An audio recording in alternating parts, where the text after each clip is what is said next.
poor miller had 3 sons.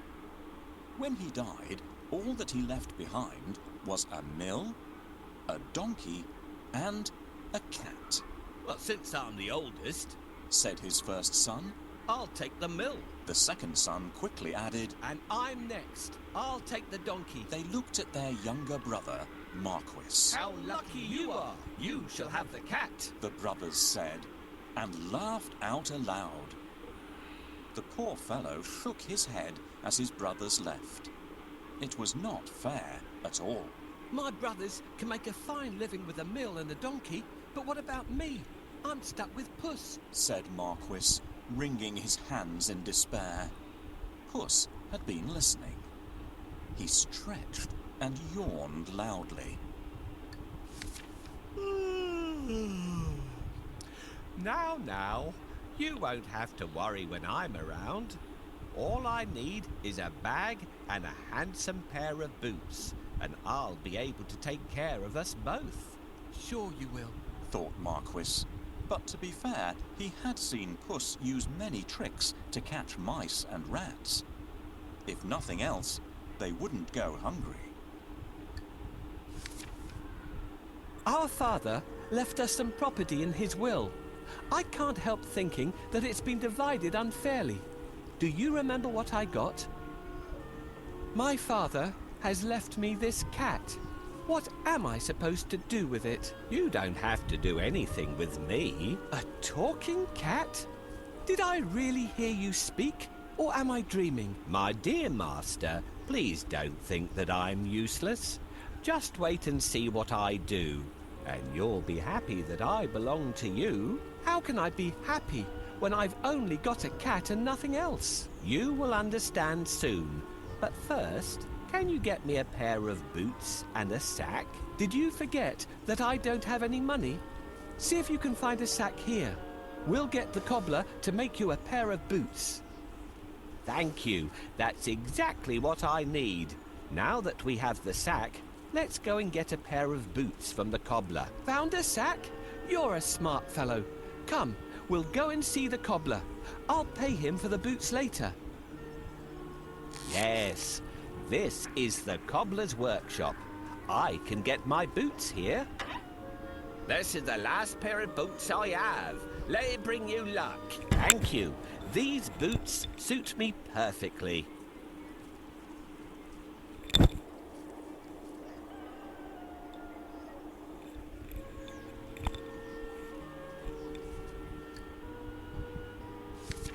Soon, the cat was given his own pair of boots and the new bag that he had asked for.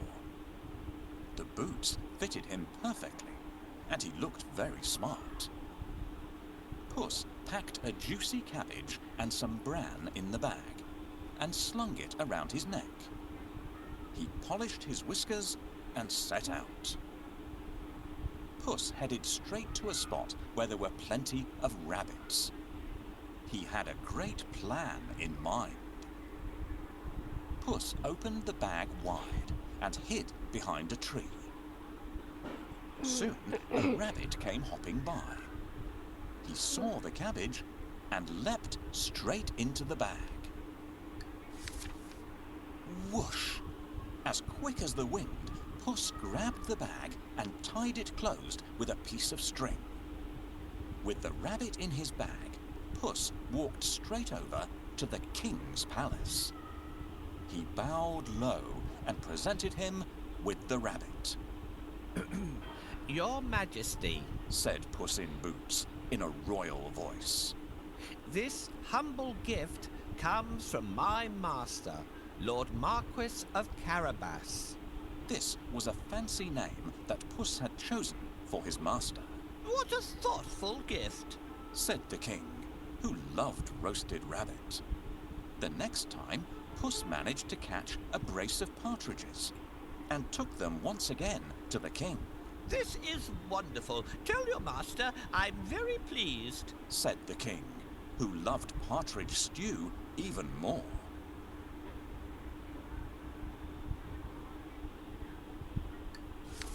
This went on for 2 months. Puss was becoming an expert at catching game. And the king was getting plumper. First, I need a bait for the rabbit. What do you think rabbits love to eat? This is exactly what we need. No rabbit can resist the smell of a fresh cabbage. Get ready. When the rabbit comes closer, catch it. Got you. Thanks for your help. I will take this rabbit to the castle and offer it to the king. Puss knew a lot of things. He was such a clever cat. For instance, he knew just when and where the king would be out riding in his carriage with his daughter.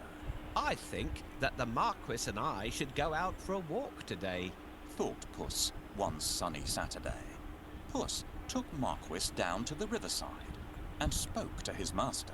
Today could be your lucky day. If things go to plan, you'll make a fortune. Said Puss. Clip, clop, cling, clang. Puss heard the sound of a carriage approaching. They both looked into the distance. It was the king's carriage. What should I do? Marquis asked, ready to obey. He had grown happier with the food Puss brought in every day. Go and bathe in the river.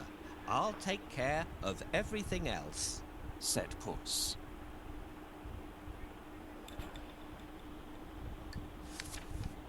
Is that all? Cried Marquis. He pulled off his clothes and jumped into the river at once. Splash! Quickly, Puss hid his master's clothes behind a rock. Help! My master is drowning! Somebody save him! Puss wailed. He was trembling from head to foot.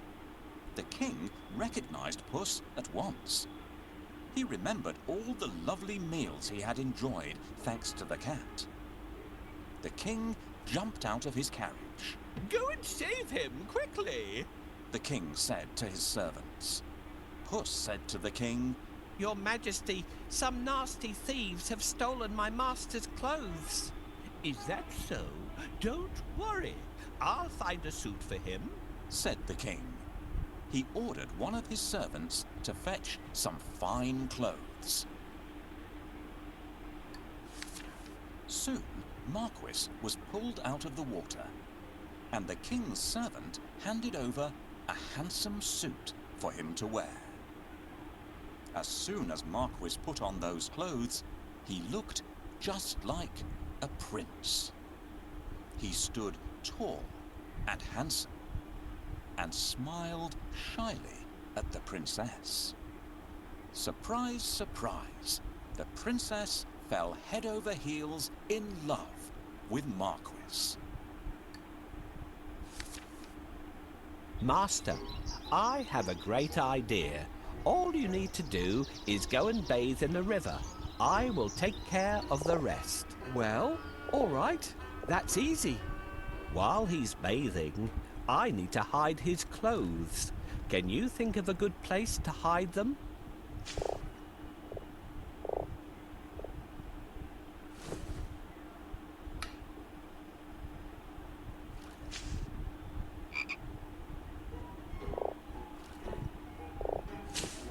Yes, this is a good place to hide them. The first task is done. We should wait for the king now. Can you see the coach? Your Majesty, please help.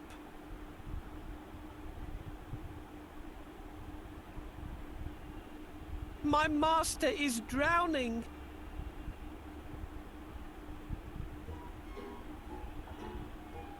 Hurry up!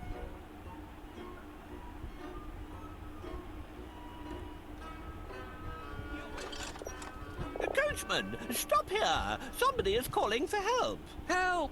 Someone, help me! Your Majesty, I'm Puss in Boots. Do you remember me?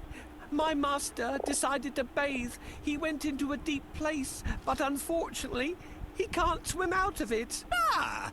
I remember you. It's you who brought me the presents, right? Wait, we'll save your master. Oh, thank you. Please save the Marquis of Carabas.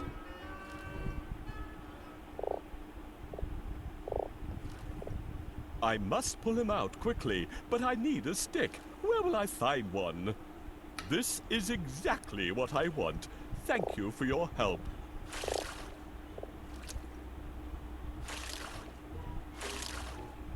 Here you are, dear Marquis of Carabas, safe on land again. Your Majesty, while my master was swimming, his wonderful suit has been stolen. Now he has no clothes to wear. I'll order one of the best suits to be sent from the royal cloakroom for your master. Thank you for your help. How can I pay you back? We would be delighted if you could join us on our journey. What do you say? Oh, of course. My master would be pleased to accompany you. Yes, I'd love to take up your offer and get better acquainted with you and your daughter. Then take a seat and let's go. I'm pleased to meet you, dear Marquis of Carabas.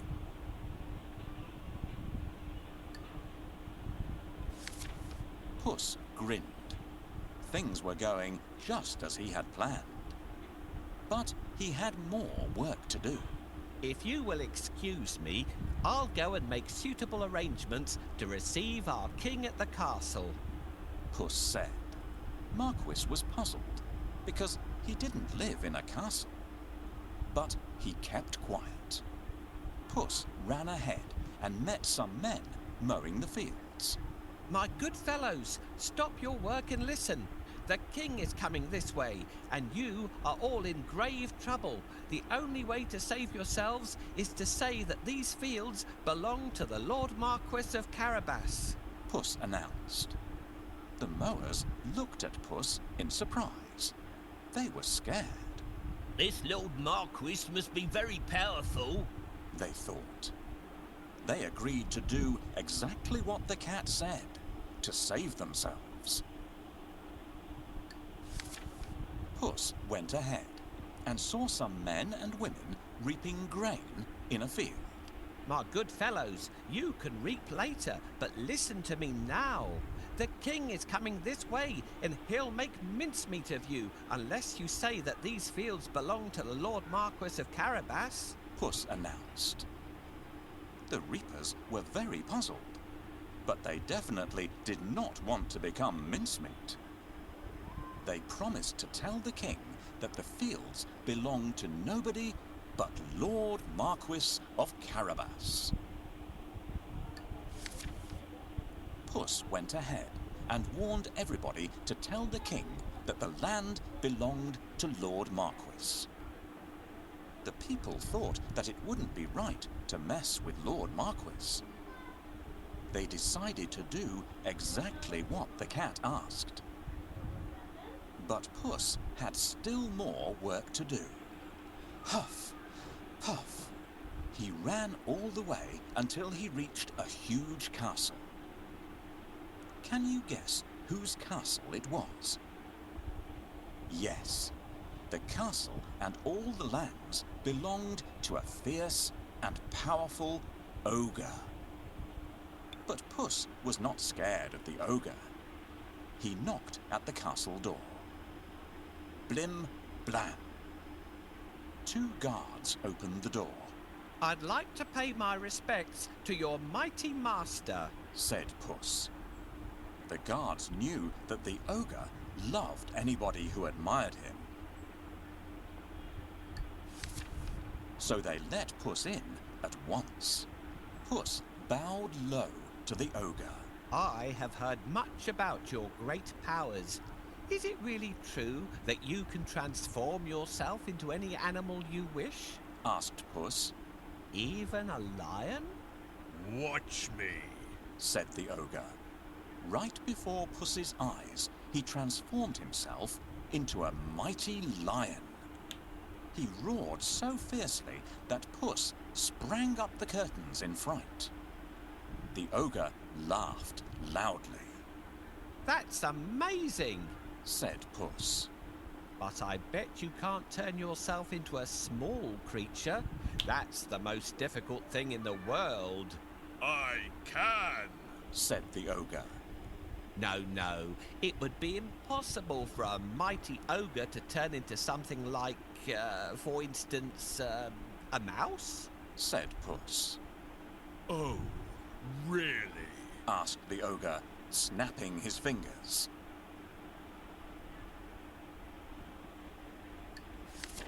Boom! The ogre became a tiny mouse and scurried across the room.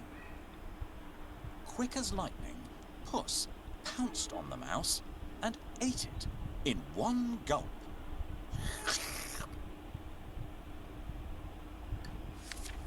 Puss licked his lips. He clapped his hands 3 times and summoned all the people living in the castle. The ogre is no more. Puss announced.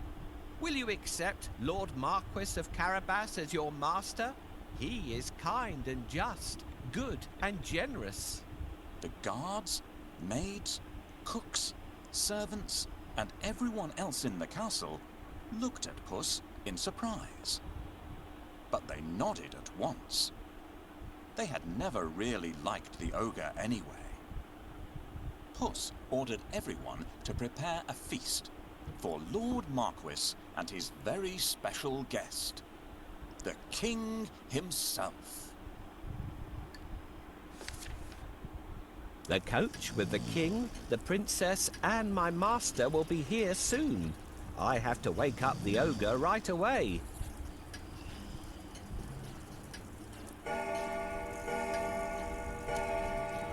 What? Who woke me up?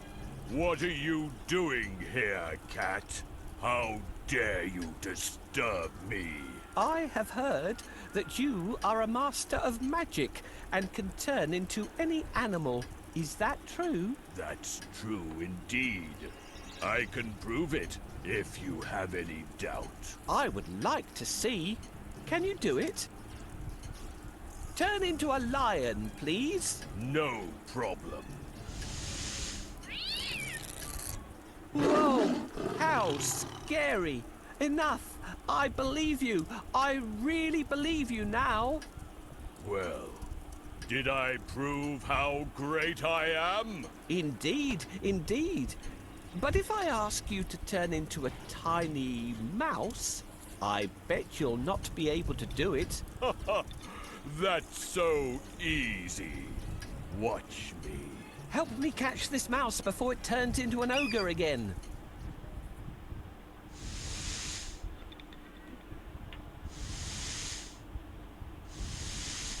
I'll catch you.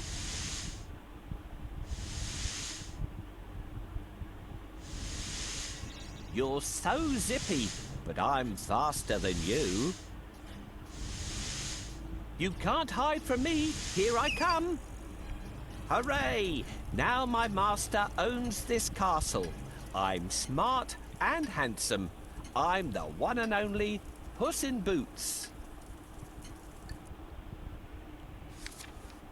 Meanwhile, the king travelled through the countryside, speaking to the people. He was very surprised to learn that almost all the land around him belonged to the young man by his side. When the king's coach finally reached the castle, Puss ran out to welcome them. Welcome to our humble abode. Puss said to the king. The king gulped. The castle was bigger and even more stunning than his own. Puss led them straight to the huge dining hall.